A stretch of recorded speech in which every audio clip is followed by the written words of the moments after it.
आता काय बोलावं या विषयावर. आता मला वाटतं की मराठा समाजाला पहिल्यांदा न्याय देण्याचं काम माननीय देवेंद्रजींनी केलं. हे सर्व आपण इतक्या वर्षामध्ये बघितलेलं आहे. आणि असं असताना कोणी काही बोलावं, कुणाबद्दल आपण बोलतोय थोडं बात सगळ्यांनी ठेवलं पाहिजे. त्यांनी भुजबळ साहेबांना इतक्या वर्षामध्ये आपली मागणी असताना इथे कुठे आपल्याला पदामध्ये कुठल्याही सरकारने, पूर्वीच्या काँग्रेस सरकारने आपल्या पदात काही टाकलेलं नाही, काही दिलेलं नाही. असं असताना आपण बघितलं असेल की देवेंद्रजीच होते की त्यांनी ह्या आरक्षणाला खरं वाचा दिली, वाचा फोडली. त्या ठिकाणी आमच्या समाजाच्या पदरामध्ये काहीतरी त्यांनी देऊ केलं, दिलं.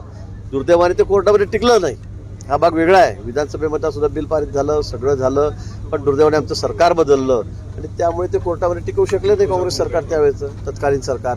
तर आमचा दोष नाही आहे. पण पहिल्यांदा हे कोणीतरी दिलं हे आपल्या सगळ्यांना मान्य आहे. आणि असं असताना हे खुंची आहेत आणि असे आहेत, मला वाटतं या म्हणण्याला काही अर्थ नाही आणि त्यांना कोणीही म्हणजे तशी साथ देणार नाही. ते म्हणतात फडणवीस सांगतात आणि भुजबळ घुमतात, अशा शब्दात भुजबळावर टीका केली. मला वाटतं आपण अनेक दिवसापासून ऐकतायत जरांगे पाटील काय बोलतायत, कुठल्या थराला जाऊन बोलतायत, काय आपण बोलतोय.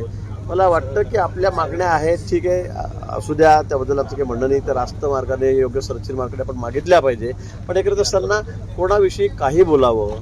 मागच्या वेळेला तर म्हणजे इतका स्तर खाली गेला होता या सगळ्या गोष्टींचा, एकमेकांना आरोप प्रत्यारोपांचा, की लोकांनाही कंटाळा आलेला होता या गोष्टीचा. लोक तर ऐकायला तयार नव्हते. आणि म्हणून मला वाटतं सरचिल मार्गाने आपण मागू शकतात, आपल्या मागण्या शास्त्राकडे ठेवू शकतात. पण हे करत असताना आपण थोडं जिभेवरती आपली आहे त्याच्यावर संयम ठेवला पाहिजे, मला असं वाटतं.